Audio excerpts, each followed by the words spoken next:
Hey everybody, welcome once again to the Extreme Leadership Podcast. My name is Scott Kress, and we're here to explore the topics of leadership and team building through the lens of mountain and polar expeditions. Today, I'm very excited to have with us Sir David Hempleman-Adams, a true modern day explorer. David has crisscrossed the planet on foot, on ski, by plane, and by balloon. Some pretty amazing adventures over the years. He's the first person to complete the Explorer's Grand Slam and continues to lead expeditions to some of those extreme places on the planet.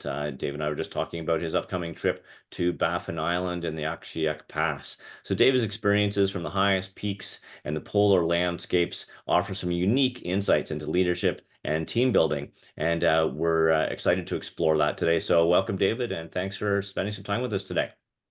Pleasure to see you again. Yes.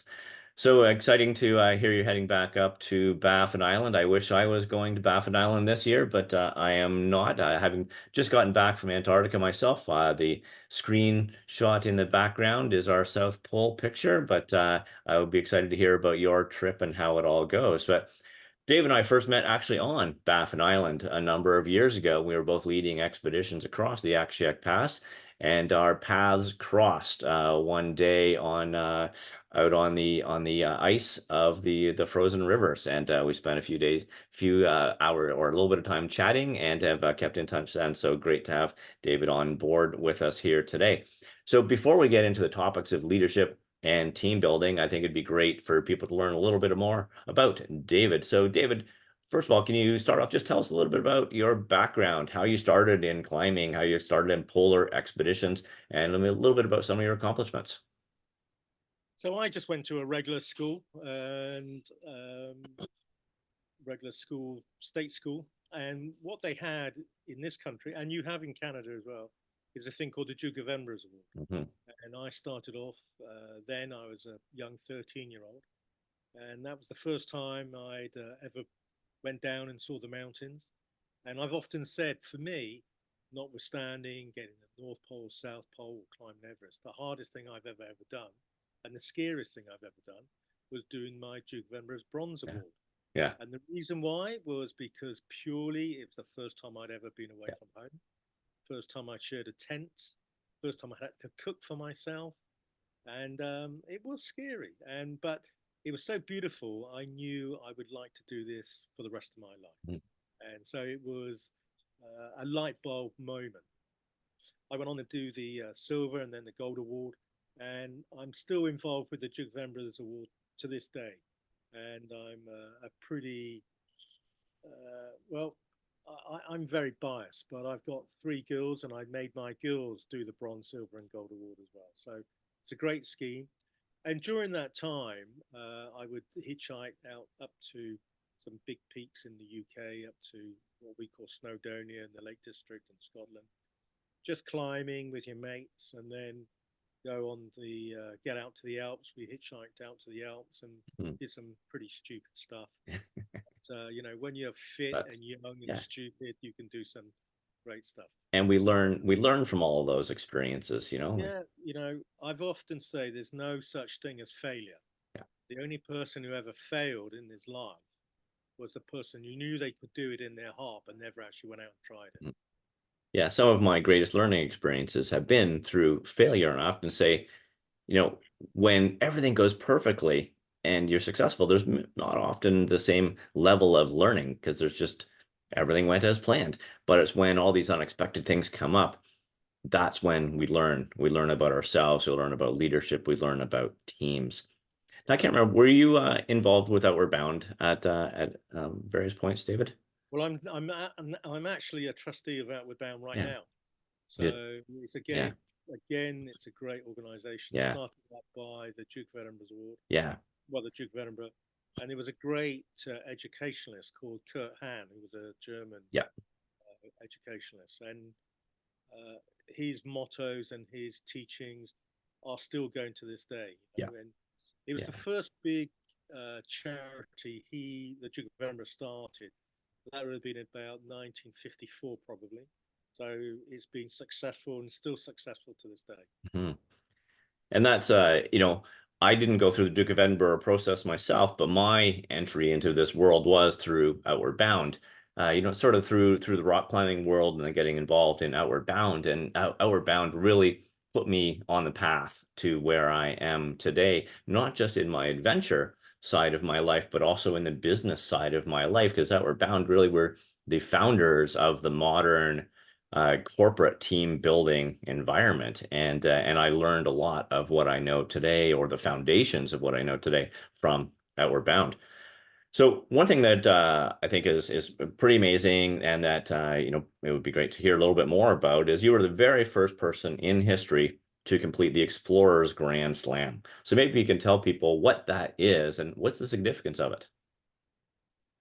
Well, so after doing the award and going, I went off to university and did business studies, and I went to university basically to give me a bit more time so I could go off climbing, and the holidays were great.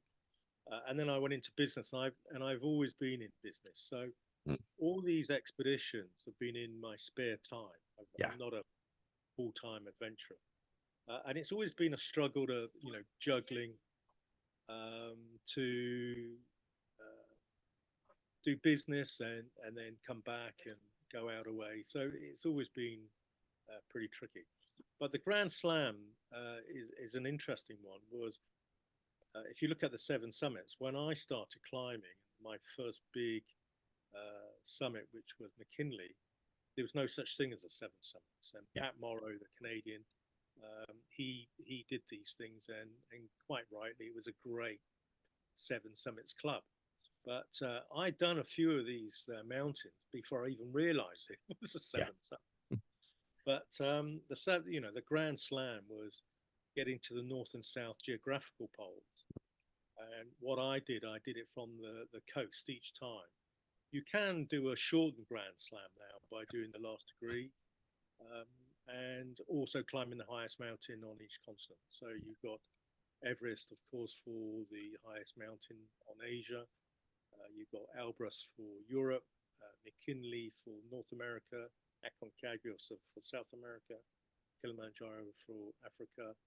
You've got an odd one called Iringer on Carsten's Pyramid, and then you've got Mount Vincent down in down in Antarctica. I think that's all of them. yeah, yeah. I think A you. lot of people, the Australians, all they just drive up. I think there's a thing called Kosciuszko. Yes. Um, and the thing is with all these things, and the other part of my Grand Slam was getting to the North and South Duke. Um, those were the two geographical poles, but I went to the magnetic poles as well, Mhm.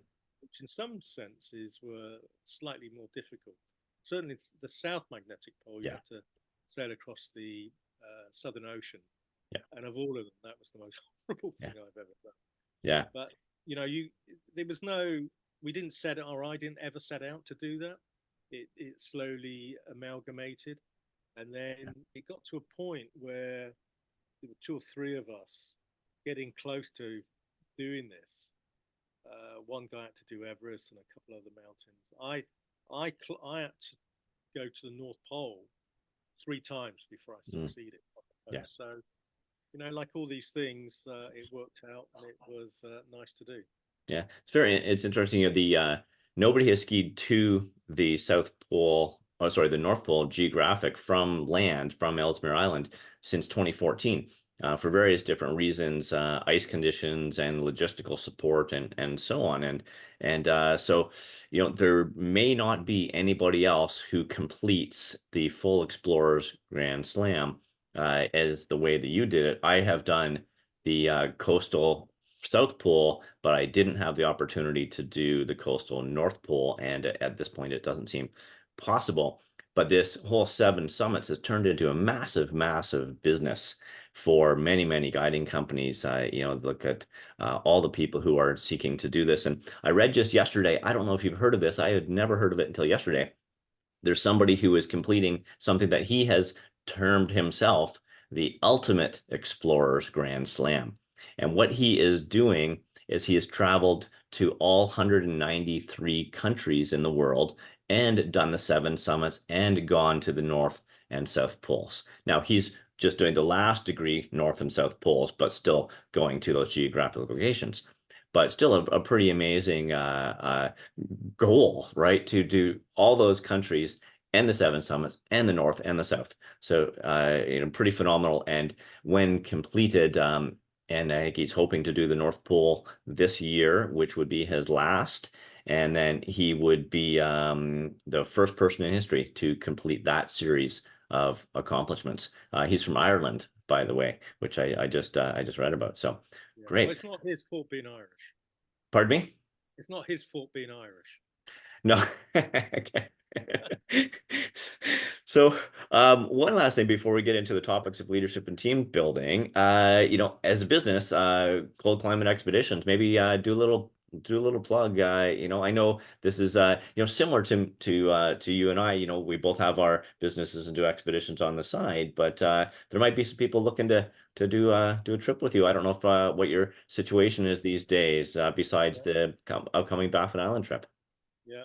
Well, I'm trying to retire and slow down. That Yeah. it's always a bit difficult when you lead a group from behind. Yeah. They're getting fitter and younger all the time. But the I set up cold climates, and that was purely because on the very big expeditions when you weren't leading anyone, such as when I went to the North Pole, the South Pole was a solo trip, and there was a couple of balloon trips I did. That went through cold climates, Mhm. and that was set up as a company purely to get the VAT back, and Yeah. so it Okay. was really a funding Yeah. thing. Yeah.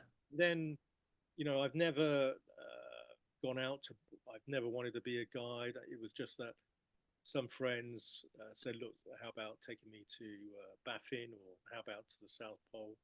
So I've always had this thing there. I've never actually made a penny out of adventure because one of my things was I was lucky to have business which gave me Yeah. my paycheck. And so if I did a book or a lecture or took people, I put all the money into a charity. And that was to help young people, give them an adventure experience. Yeah. So I've been very lucky. People give me time and money to be able to do the things I've done. So Mm. it was just a way of giving things back. Yeah. Great. So let's transition now into looking at leadership and team building. And you've got the experience from the expedition environment and a business environment as well. And one of the interesting things is this the South Pole expedition that I was just on.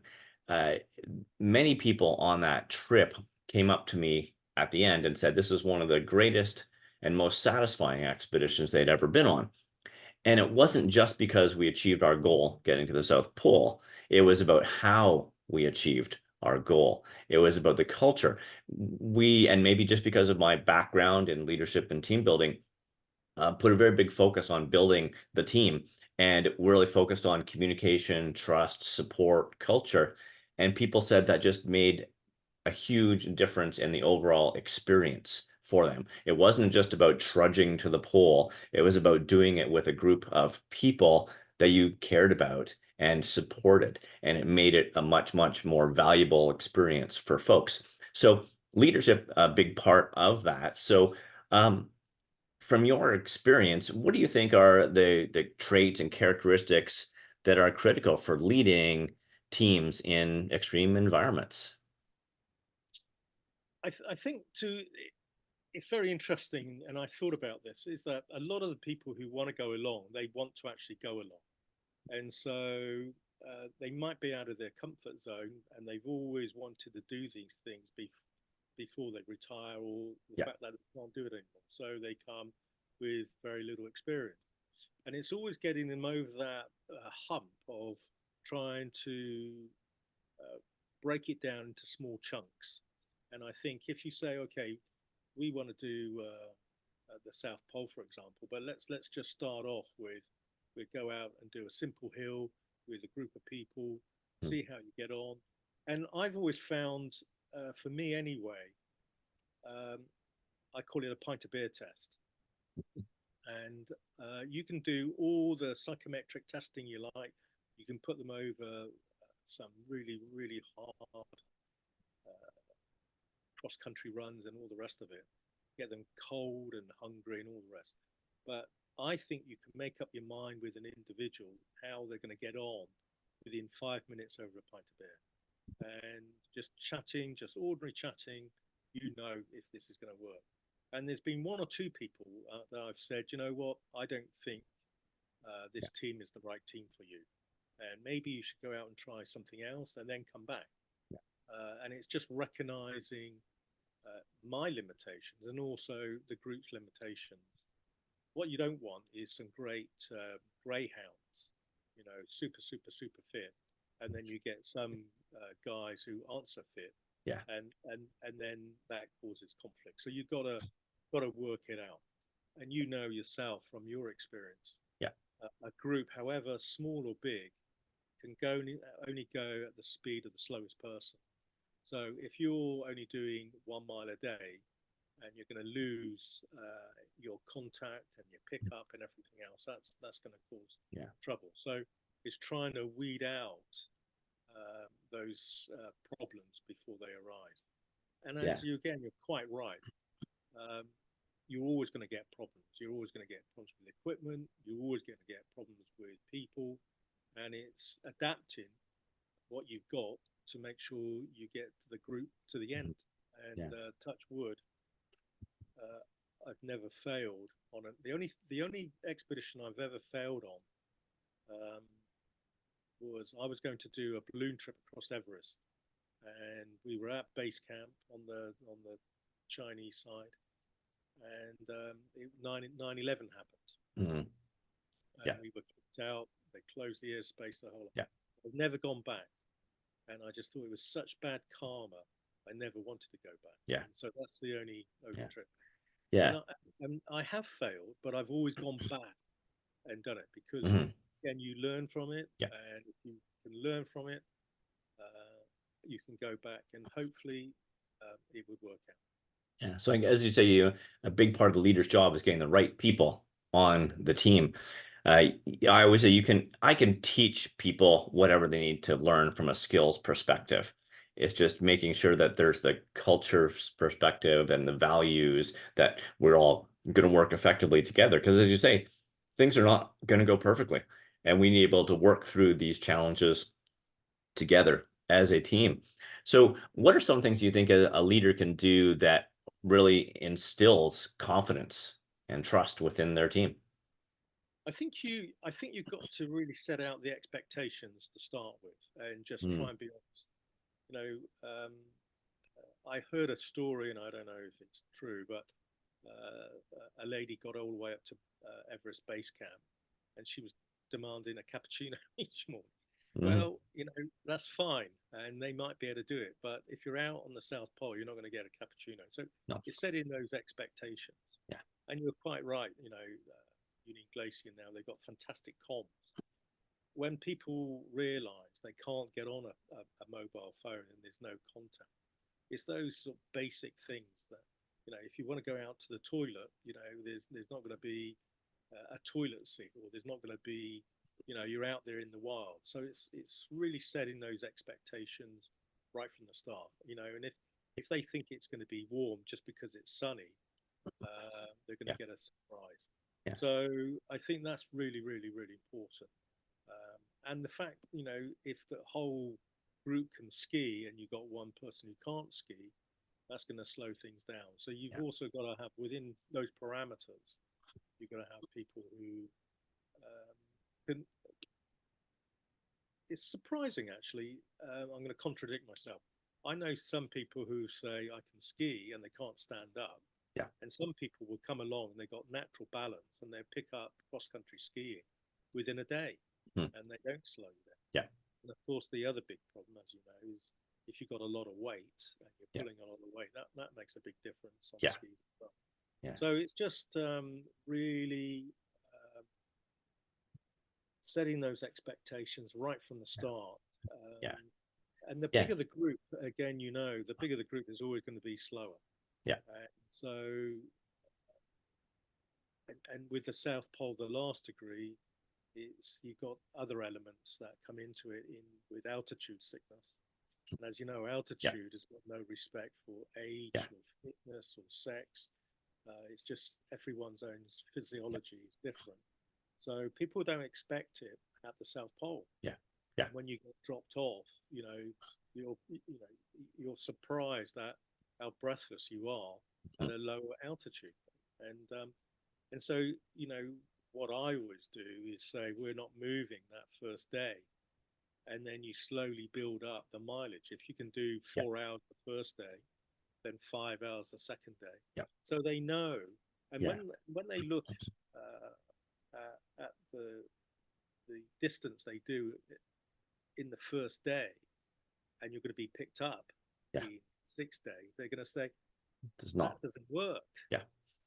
So you've got to set, you're going to say, well, this is what's going to happen with your body. This is what's happened in the past. And what you'll find on the last day, when you see the South Pole, your tail's up, you'll be surprised how many miles you can do. So it's just giving them a bit of knowledge as well. Yeah. It's interesting. You mentioned the larger teams are always slower. And our team, this year for South Pole, we were 8 team members and myself and another guide, so a total of 10 people. And they had dropped off 3 other teams of 3 people at the same time as us. And we got to the pole before everybody else. One of the other guides came up to me and said, I've never seen a team of this size move as efficiently as you did. And it was exactly because what you said, it was about setting expectations. We had a vision of who we were going to be as a team, what we were going to do as a team. And I would say you can't expect anybody to live up to your expectations unless they know what those expectations are. So we laid out those expectations, people rose to the challenge, and we had an amazing team because of that. So, so that brings us into, team building. Um, so what is it that you do? You've talked a little about the pint of beer, getting to know folks, but are there other things that you could share with us that you do to lead, to build a high performance team for an expedition? Yeah, certainly when one example I've done anyway was I was on the north side of Everest, and it was quite a big team. There was 10 climbers. I was actually leading the team, so I've been there before, so I know what young climbers can Yeah, do, and they get pretty focused, and they can get pretty selfish. yeah, And I said, listen, you might be one of those people where you need one of your mates to help you out, back down.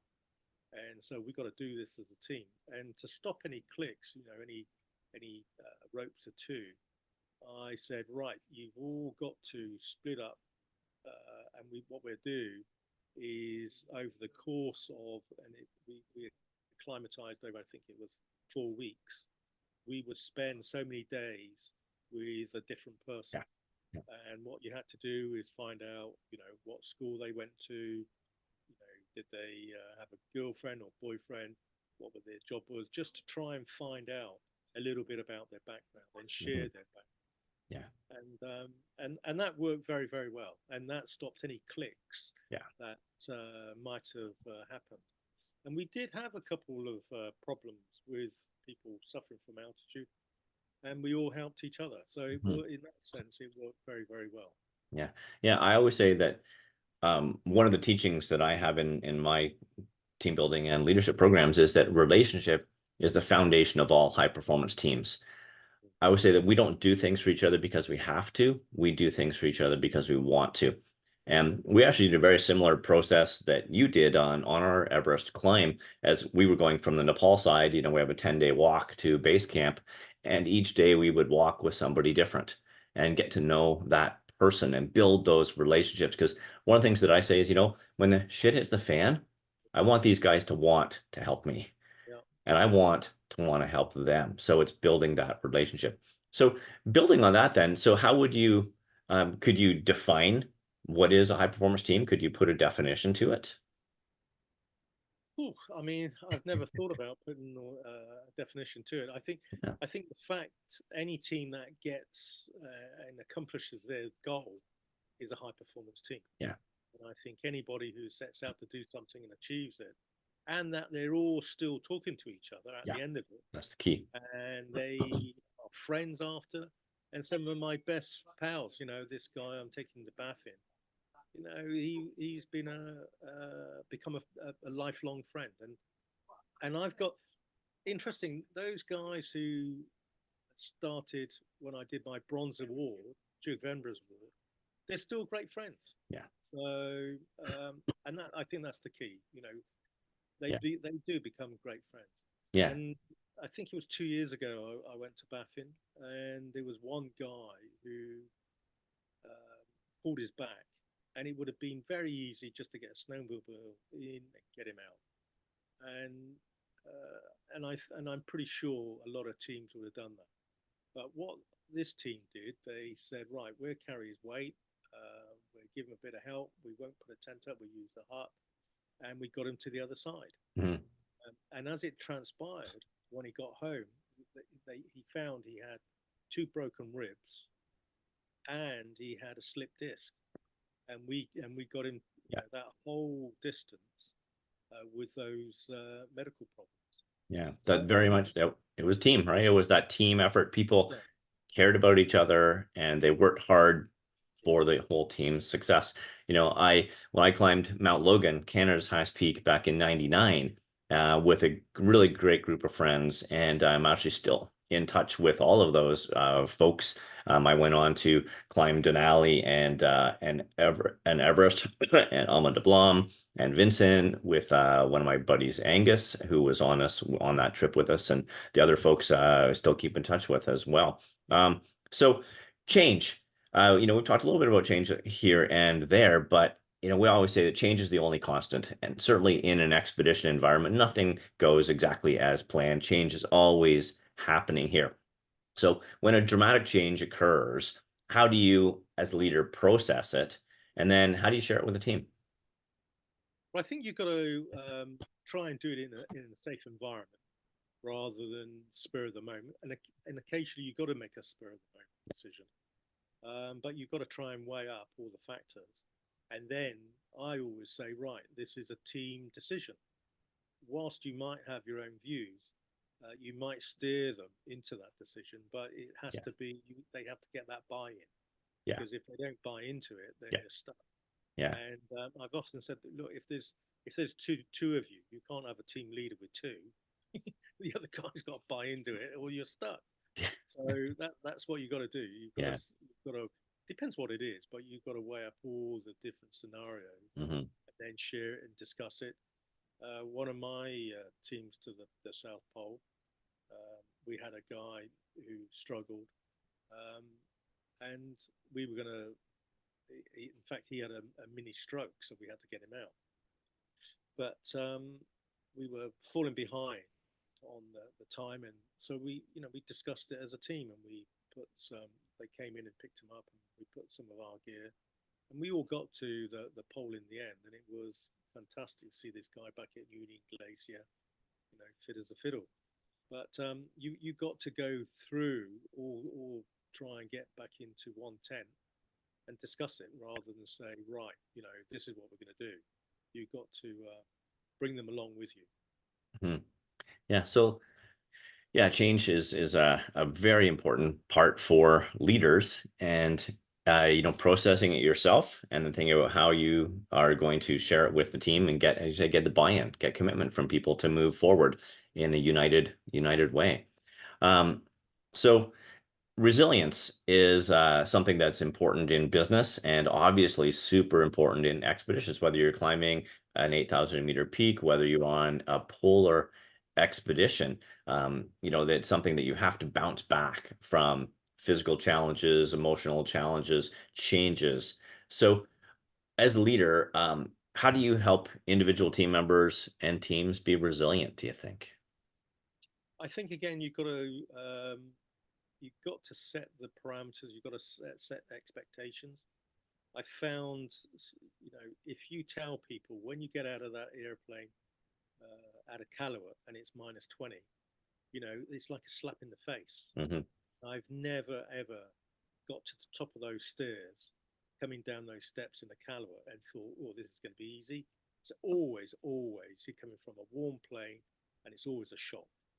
And when you tell everybody else, it's going to be a shock and you hate it, when it happens to them, they realize it happens to the best of us. So it's not a surprise. And I think that's the really important thing. that you don't give them any surprises. So Yeah. uh, the other thing I would say, it always takes a minimum of 3 days to get into a routine. You're going to lose your socks, your gloves. You're not going to enjoy getting out to the toilet. It's going to take a minimum of 3 days to settle in. And then after 3 days, you'll start to maybe not enjoy it, but you're going to be um, you're going to get used to that environment. And then I think then you might start to enjoy it. And then after 5 days, is always that's always a big hurdle. Once you Yeah. get to 5 days, if you can manage 5 days, you're always going to get to the end of it, and that's always happened.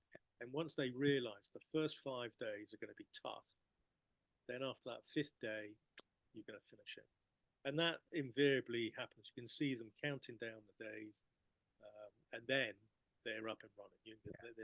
Their tails up, and they're and you always, as you know, the individual that gets out at the top of those steps in the caliber is a very, very different person Yeah. seen in the paint tank. Yeah. Yeah. So really helping people to understand what they're going to be encountering Mm, helps them to prepare for it mentally, emotionally, and then to be more resilient. And I think the repeated exposure, right? When we know, when we've done it several times, our bodies and our minds know what to expect, and it's easier to be resilient. And something I think that what you said was also a great thing was you'd also mentioned that when you step out of the plane, you're cold. mm, It's about you are not this invincible super guide, right? You are just like everybody else. And yeah, being humble yeah, as a leader is also important. That endears you to people and helps you to build trust and connection. And that helps them to be resilient. Certainly you need to be tough when you need to be tough. You need to push through and be resilient when you need to, but it's also being about humble as a leader. yeah. So you've been on lots of different expeditions over the years. You've shared some great stories with us. Is there, and I'd like to hear, maybe one more story here. Is there, one kind of favorite story about a great team experience or team accomplishment that you can share with us? Well, there's a couple. I mean, one of my, however, that Grand Slam which I did, however you cut the cake, you could do it on a pogo stick. You could do it, faster. You can do it. Yeah. But one thing, we are in an age where someone else has done it before. Everest was climbed before us. The South Pole was reached before us. The North Pole was reached. But one thing I did was a balloon trip, which went from Spitsbergen to the North Pole and back again. And it was in the footsteps of this guy, Swedish explorer called Andre. And a lot of people said it was absolutely impossible to do, partly because of the wind systems and politics and everything else. So I got a team together, got a meteorologist, and he thought it could be done. And a lot of the meteorologists around the world said to this guy, you're a con man. You cannot do this. And trying to fly across the Arctic Ocean, if this kid has to land, what's going to happen? How are you going to Hmm. sort it out? So there was a lot of negative trying to get sponsors, because if you went to a sponsors and said, you know, the the the, the chances of succeeding are pretty low, but give us the money. It doesn't go down very well. So in light of all that negativity, we said, look, give it a go. And I always say, as I said, if you give it a go and you think in your heart it can happen, sometimes you need a bit of luck. And so we went up, and it happened after 6 days, flew 2,000 miles up to the North Pole and back again, which was a great thing. And if I've done anything, that's probably the best thing I've ever done. But the point I'm making is all those people who said it couldn't be done, not one of them came back and said, well done. All they said was, well, you must have been lucky. Mm. So that's the way it is. And so you got to do it for yourself. If you and nobody else. You're not trying to Yeah. prove it to anyone else. You've got to try and be proving it to yourself. And that's what it's all about for me. And Yeah. if you get out and enjoy the adventure, and you come back and love the adventure. That's all there is to it. Yeah, one of the things I talk about when I share stories from some of my expeditions, and specifically South Pole expedition, is that you really need to know with them. I don't know if you know that term, what's in it for me? Mm. Why am I doing it? What are my motivators? What are the things that inspire me? Because yeah, you are the one who ultimately has to, put one foot in front of the other, and you need to know why you're there. If you don't know why you're there, it's very easy to quit and just turn around, especially when you've got people who are doubting you. You need to have that, strong character, conviction, and understand why you are there and what you're doing it for. So I'm going to wrap us up at this point. I just want to say thanks for spending some time with us, David. It was great to connect with you again. Great to hear some stories. And to tie it into leadership and team performance and team culture and team building. So I wish you the best of luck in your upcoming Baffin Island trip. Hope that we cross paths on the ice again one of these days in not too long. And I'll look forward to hearing about your trip when you are back in a warmer climate. So thanks again, David, and have a great rest of your day. I mean, it's a very good point, Scott. In that, I've done Baffin maybe 10 times, and one point, you're never too old to learn things. The old adage, you can't teach an old dog new tricks. When I saw you, you had a fantastic tent, Yeah. and I thought that is such a clever idea. And what did I do? I went out and bought one of those tents. Yeah. So the point is, you can never stop learning. Yeah. Excellent. Well, thanks again, David. And we'll talk to you again soon, hopefully. Take care. Thank you.